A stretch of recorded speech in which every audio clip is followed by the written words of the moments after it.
Video में break लेना not very happy. अभी डाउनलोड करें तक ऐप।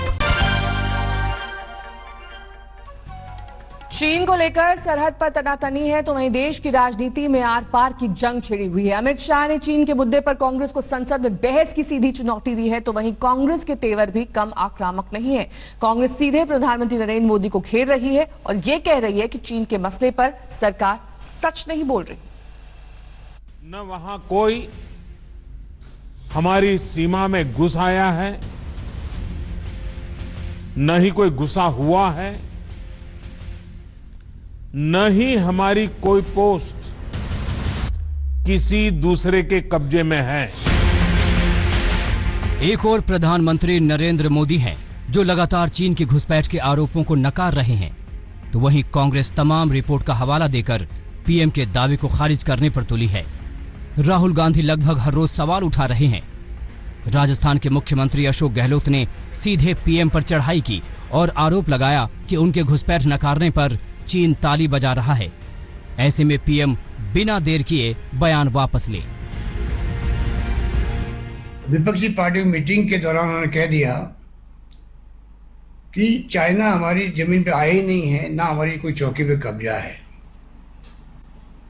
वो उन्होंने ब्लंडर किया है और पूरे चाइना के अंदर देश के पहले प्रधानमंत्री हैं मोदी जी, जिनके वक्तव्य का स्वागत हुआ है। जो चाइना चाहता था उसका सर्टिफिकेट हमारे देश के प्रधानमंत्री जी ने जाने अनजाने में दे दिया, जिसकी जरूरत नहीं थी। इसलिए कांग्रेस मांग करती है कि प्रधानमंत्री जी को अभी भी स्थिति स्पष्ट करनी चाहिए, अपने उस बयान को वापस विड्रॉ करना चाहिए। इससे पहले रविवार को अमित शाह ने भी राहुल की घेराबंदी की और आरोप लगाए कि उनके सवालों से चीन और पाकिस्तान फायदा उठा रहे हैं। वहीं राहुल की एक ही रट है कि पीएम एलएसी की सच्चाई देश को बताए। अगर दुख तब जो होता है, इतने बड़े राजनीतिक दल के पूर्व अध्यक्ष इतने संकट के समय में इतनी ओछी राजनीति करते हैं, तब दुख होता है। इससे कोई फर्क नहीं पड़ता। वो उनके लिए आत्मचिंतन का विषय है। इनके हैशटैग को पाकिस्तान और चीन आगे बढ़ा रहा है, मेरे लिए नहीं है। कांग्रेस पार्टी के लिए चिंता का विषय है। अगर आप कहेंगे कि जमीन नहीं गई और सचमुच में जमीन गई है तो चाइना का फायदा होगा। हमें मिलकर इनसे लड़ना है और इनको उठा के वापस फेंकना है, निकालना है। तो आपको सच बोलना पड़ेगा, बिना घबराए, बिना डरे आप बोलिए कि हां, चाइना ने जमीन ली है और हम कार्रवाई करने जा रहे हैं। पूरा देश आपके साथ खड़ा है। कांग्रेस के सवाल बीजेपी को अखर गए हैं। इन सवालों में बीजेपी को शुद्ध राजनीति नजर आ रही है, लेकिन इस आपसी सिर फुटअव्वल में ये याद रखना चाहिए कि अभी सरहद पर हमारे जवान चालबाज चीन का सामना कर रहे हैं। ऐसे में राष्ट्रीय सुरक्षा पर राजनीतिक सवाल किस हद तक हो, ये सभी को सोचने की जरूरत है। दिल्ली से आनंद पटेल और अनिशा माथुर के साथ देव अंकुर, जयपुर आज तक। और अब बात दिल्ली में बढ़ रहे कोरोना के मामलों की करेंगे, क्योंकि दिल्ली से कोरोना को खत्म करने के लिए केंद्र और दिल्ली सरकार ने कमर कस ली है। लेकिन इस बीच सियासत का दौर भी जारी है, जहां तैयारी और इंतजामों को लेकर एक दूसरे पर आरोप प्रत्यारोप का दौर भी चल रहा है। दिल्ली में कोरोना का कहर थमने का नाम नहीं ले रहा। रोज रिकॉर्ड तोड़ते नए आंकड़े दिल्ली को दहला रहे हैं। 24 घंटे में कोरोना के 2889 संक्रमित मिले। 24 घंटे में कोरोना से 65 लोगों ने दम तोड़ा। 24 घंटे में दिल्ली में कोरोना से 3306 लोग ठीक हुए। दिल्ली में अब तक 83,077 लोग कोरोना से संक्रमित हुए। दिल्ली में कोरोना संक्रमण से अब तक 2623 लोगों ने दम तोड़ा। जिस रफ्तार से दिल्ली में कोरोना बढ़ रहा है, उसी रफ्तार से राजधानी में सियासत भी अपना गियर बदल रही है, जहां केंद्र और केजरीवाल सरकार आमने सामने हैं। एक बार फिर अमित शाह ने दिल्ली में कोरोना के खिलाफ शुरुआती तैयारियों को लेकर दिल्ली सरकार को कटघरे में खड़ा किया। एक दूसरा निर्णय आ गया कि दिल्ली के बाहर की व्यक्तियों को दिल्ली में इलाज नहीं कराया जाएगा। अब मैं आपको बताना चाहता हूं, मैं भी दिल्ली के बाहर का हूं। मैं भला कहां जाऊंगा अगर मुझे कुछ होता है तो? दिल्ली देश की राजधानी है। बहुत सारे राज्य के लोग यहाँ पर रहते, आते हैं, जाते हैं। आसपास के राज्यों से, जैसे उत्तराखंड से, उत्तर प्रदेश से, हरियाणा से, राजस्थान से ढेर सारे लोग यहाँ बसते हैं। ऐसा करना संभव नहीं था, तो वो निर्णय को केंद्र सरकार ने बदला। दिल्ली के उप मुख्यमंत्री मनीष सिसोदिया का एक बयान आया। सिसोदिया जी ने बताया कि भाई 31 जुलाई को दिल्ली में 5.5 लाख तक कोरोना के संक्रमित हो जाएंगे, न जगह बचेगी, न बेड बचेंगे और एक प्रकार से स्थिति खराब होगी। इससे दिल्ली की जनता में बहुत सारा भय हुआ। उनका अनुमान जो था वो आंकड़ों के आधार पर थे। मैं वो अनुमान सच गलत उसमें जाना नहीं चाहता, परंतु एक भय की स्थिति पैदा हुई।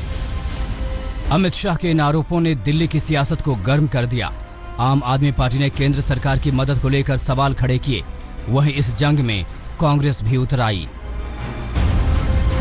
कोई भी व्यक्ति अगर ये सोचे कि वो अकेला इस बीमारी से लड़ सकता है, या कोई एक व्यक्ति ऐसा है जो 10 दिन पहले मैदान में आया और उसने मैदान में आते ही सबको हरा दिया और कोरोना महामारी खत्म हो गई, कोरोना भाग गया हिंदुस्तान से या दिल्ली से भाग गया, और उस व्यक्ति ने 10 दिन में कोरोना रूपी राक्षस को परास्त कर दिया, ये बड़ा हास्यास्पद है। आज पूरा देश कयामत का सामना कर रहा है अमित शाह जी, और इसके लिए आपकी सरकार जिम्मेदार है। अगर प्रधानमंत्री ने जनवरी के अंदर लॉकडाउन लगा दिया होता और अंतरराष्ट्रीय इंटरनेशनल फ्लाइट्स पर पाबंदी लगा दी होती तो आज देश पूरा महफूज होता। बेहतर यही है कि दिल्ली में कोरोना संक्रमण को हराने के लिए दिल्ली सरकार और केंद्र सरकार मिलजुल कर काम करे, तभी कोरोना परास्त होगा और तभी दिल्ली वालों के ज़हन से कोरोना का खौफ भी जाएगा, क्योंकि राजधानी के हालात गंभीर हैं। आज तक ब्यूरो। देश में कोरोना वायरस के संक्रमण की रफ्तार के बीच महाराष्ट्र सबसे ज्यादा प्रभावित है। महाराष्ट्र में कोरोना संक्रमितों की कुल संख्या 1,64,000 के पार पहुंच गई। इसके अलावा मुंबई में 75,000 से ज्यादा कोरोना पॉजिटिव मामले सामने आ चुके हैं। महाराष्ट्र में कोरोना की तेज रफ्तार के बीच पटरी पर लौटती जिंदगी का सबूत है ये सैलून। सरकार की इजाजत के बाद रविवार से महाराष्ट्र में सैलून खुल गए, लेकिन कोरोना संक्रमण को रोकने के लिए इनमें तमाम एहतियाती कदम उठाए गए हैं। हेयर कटिंग करने वाले जहां पीपीई किट पहनकर कटिंग करेंगे, वहीं ग्राहकों के लिए टेम्परेचर की जांच से लेकर सुरक्षा के जरूरी उपाय भी किए गए हैं। दूसरी तरफ मुख्यमंत्री उद्धव ठाकरे ने साफ कर दिया कि लोग इस भ्रम में ना रहें कि 1 जुलाई से लॉकडाउन और वायरस दोनों खत्म हो जाएगा। जहां जरूरत पड़ेगी वहां लॉकडाउन लागू किया जाएगा, लेकिन लोग सावधानी बरतें। हे हळूवार का करतो आहोत आपण? याचं कारण अजूनही संकट नाही टळलेलं। केवळ आणि केवळ अर्थचक्राला एक गती द्यायला आपण सुरुवात करण्यासाठी म्हणून एक एक गोष्टी आपण उघडत चाललेलो आहोत। एखादी गोष्ट उघडली म्हणजे धोका टळलाय, आता आपण बिनधास्त, अजिबात नाही। कृपा करून तशा गैरसमजात, तशा भ्रमात राहू नका। दरअसल महाराष्ट्र में कोरोना के आंकड़े बता रहे हैं कि राज्य में हालात अब भी गंभीर हैं।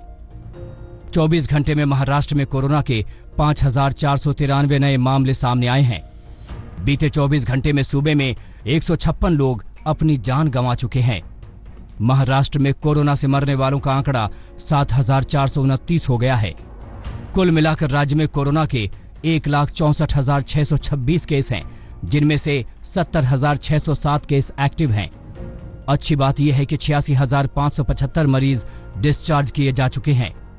मुंबई की बात करें तो 24 घंटे में 1,287 नए मामले सामने आए हैं। अब तक कुल 75,539 केस सामने आ चुके हैं। मुंबई में अब तक 4,371 लोगों की मौत हो चुकी है। जहां एक तरफ मुंबई में ऐसा माना जा रहा है कि कोविड केसेस का पीक आ चुका है, वहीं पर मुंबई से सटे ठाणे, नवी मुंबई ऐसे इलाकों में कोविड केसेस अभी भी बढ़ रहे हैं। नवी मुंबई में 10 जगहों पर कंटेनमेंट जोन, लॉकडाउन जैसे इम्प्लीमेंट किया जा रहा है, ताकि वहां से एसेंशियल सर्विस के अलावा और कोई शख्स बाहर ना आ सके। माना जा रहा है कि ये कदम नवी मुंबई म्युनिसिपल कॉरपोरेशन ने बढ़ते केसेस के ध्यान में रखते हुए उठाया है। मुंबई पुलिस लॉकडाउन तोड़ने वालों के साथ भी सख्ती बरत रही है। एक दिन में ऐसे 4,864 वाहनों को जब्त किया गया। इन सब के बीच महाराष्ट्र के अकोला से परेशान करने वाली खबर आई। यहां अकोला सेंट्रल जेल में 50 कैदी कोरोना पॉजिटिव पाए गए हैं। इन्हें जिला अस्पताल के कोरोना वार्ड में भर्ती कराया गया है। वहीं उनके संपर्क में आने वालों को क्वारंटीन कर उनकी जांच की जा रही है। अकोला में धनंजय साबले के साथ मुस्तफा शेख, मुंबई आज तक। अब बात अगले साल हरिद्वार में होने वाले महाकुंभ की, जिस पर कोरोना का संकट मंडरा रहा है। महाकुंभ के आयोजन को लेकर उत्तराखंड सरकार माथापच्ची कर रही है। हालांकि अभी तक कुंभ के आयोजन को टालने का फैसला नहीं किया गया। कुंभ की सदियों पुरानी परंपरा पर भी अब कोरोना का असर देखने को मिल सकता है। मंदिर, मस्जिद, गुरुद्वारे, चर्च में जिस कोरोना ने ताला लगा दिया, त्योहार और जिंदगी जीने के तरीके को बदल दिया, अब उस कोरोना का संकट दुनिया के सबसे बड़े मेले कुंभ पर मंडरा रहा है। राज्य सरकार महाकुंभ को टालने को लेकर जल्दबाजी में फैसला नहीं लेना चाहती, जिसको लेकर मंथन जारी है। सुझाव दिए जो अखिल भारतीय अखाड़ा परिषद जो अधिकृत संस्था है हमारे संतों की, उन्होंने कहा है कि हमको परिस्थितियों के अनुसार निर्णय लेना चाहिए। अभी 6-7 महीना बाकी है और फरवरी माह में ही क्या परिस्थितियाँ बनती हैं उसके हिसाब से हमको निर्णय लेना चाहिए। संकट की इस घड़ी में हरिद्वार के तमाम संत सरकार के साथ कोविड को लेकर खड़े नजर आ रहे हैं। महाकुंभ को 2021 से टालकर 2022 में कराने का भी सुझाव आया है। साधुओं का कहना है कि अगर कोरोना से हालात नहीं सुधरते तो महाकुंभ का आयोजन टालने में कोई बुराई नहीं। ऐसे में सांकेतिक कुंभ का विकल्प भी तैयार किया गया है। जहाँ तक कुंभ का मुख्यमंत्री जी ने एक शब्द और हमारे जो अखाड़ा परिषद के महामंत्री जी ने बोला है कि अगर परिस्थितियां विपरीत रहती हैं तो उस समय जैसी व्यवस्था रहेगी, सूक्ष्म रूप में साधु संत जो अपने इष्ट देवता और कुछ सन्यासियों के साथ में अखाड़ों का जो स्नान की परंपरा है उसका निर्वहन तो किया जाएगा। कोरोना एक राष्ट्रीय आपदा है और इसमें चाहे वो कावड़ी यात्रा हो या कुंभ हो, जो भी सबके हित के लिए जरूरी है वो कदम हमें उठाने पड़ेंगे। बाकी हमारी आस्था हमारे हृदय में है, हमारा भगवान हमारे हृदय में है। हरिद्वार में लोगों को उम्मीद है कि 2021 में होने वाला महाकुंभ अपनी पूर्ण गति से लोगों के मन की निराशा को खत्म करेगा। मेले की तैयारियां जोरों से चल रही हैं। अगर बहुत शॉर्ट नोटिस पे भी तैयारियां करनी पड़ती हैं क्योंकि लॉन्ग टर्म वर्क्स पहले ही हो जाएंगे और जो काम बचते हैं वो वैसे काम में जो टेम्पररी हैं, जो कि वैसे भी अक्टूबर नवंबर में शुरू होते थे, तो उसमें बहुत ज़्यादा मेरे हिसाब से अंतर नहीं पड़ेगा। लेकिन ये देखना होगा कि उस वक्त पैंडेमिक का नेचर क्या रहता है और उसी अनुसार कुंभ का जो पर्व है उसका जो स्वरूप है वो डिसाइड हो पाएगा। हरिद्वार आने वाली कांवड़ यात्रा पर पहले ही ग्रहण लग चुका है। चारों धाम की यात्रा को बंद कर दिया गया है। ऐसे में कुंभ का आयोजन भले ही न टला हो, लेकिन हरिद्वार में कुंभ की वैसी रौनक दिखना थोड़ा मुश्किल लग रहा है। यहाँ पर हर तरह गंगा जल के लिए लोगों ने अलग अलग सामान रखे हुए हैं, प्रसाद की दुकानें हैं और छोटे छोटे बच्चों के खिलौनों की दुकान भी है। इनको इस बात से ये उम्मीद जागी है ज़रूर है कि कम से कम अब इनकी दुकानें चल पड़ेंगी। लोगों का आवागमन धीरे धीरे शुरू हो चुका है, जो कोविड की वजह से पूरी तरह से बंद हो गया था। लेकिन शायद इनको ये मालूम नहीं कि अभी इनकी मुसीबतें और बढ़ने वाली हैं, क्योंकि उत्तराखंड सरकार ने कांवड़ यात्रा पर प्रतिबंध लगा दिया है कोविड-19 की वजह से। कोरोना का सबसे ज्यादा असर उन व्यापारियों पर पड़ा है जो धार्मिक आयोजनों पर निर्भर थे। श्रद्धालुओं की कमी ने आर्थिक संकट पैदा कर दिया है। व्यापारी वर्ग और गंगा सभा मानती है कि इस नुकसान की भरपाई करना अभी संभव नहीं है, मगर गंगा मैया की कृपा से जिंदगी एक बार फिर ट्रैक पर लौटेगी। कुंभ के अंदर जितने देश के लोग हरिद्वार आते हैं उतने ही लोग विदेशों से भी कुंभ को देखने आते हैं, तो निश्चित उससे देश की अर्थव्यवस्था पे असर पड़ेगा। हम पूर्ण रूप से आशावान हैं कि जितने भी हमारे स्नान हैं वो सब सामान्य होंगे। माँ गंगा की कृपा से ये शीघ्र कोरोना संक्रमण जो है 2-3 महीने में जो अपनी पीक है इससे वापसी आकर स्थिति को सामान्य करेगा और निश्चित ही कोई ना कोई औषधि, कोई दवा भी इसके लिए विकसित होगी और हम सभी हरिद्वार वासी, देशवासी हम कुंभ में सामान्य रूप से सम्मिलित हो पाएंगे। सैकड़ों साल पुरानी महाकुंभ की परंपरा आज तक नहीं रुकी।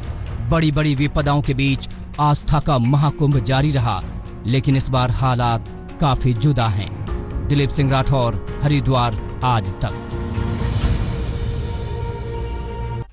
Mumbai police Sushant Singh Rajput suicide case की जांच कर रही है, लेकिन शिवसेना के सांसद संजय राउत ने मुंबई पुलिस की जांच पर ही सवाल खड़े कर दिए हैं। राउत ने पूछा कि लोगों से 11-11 घंटे पूछताछ क्यों की जा रही है। महाराष्ट्र में शिवसेना की सरकार है और शिवसेना के सांसद संजय राउत ही सुशांत केस की जांच कर रही मुंबई पुलिस पर सवाल उठा रहे हैं। दोपहर सामना के इस लेख में संजय राउत ने लिखा है कि ये हत्या नहीं है, उसने सीधे अपने ही घर में आत्महत्या की।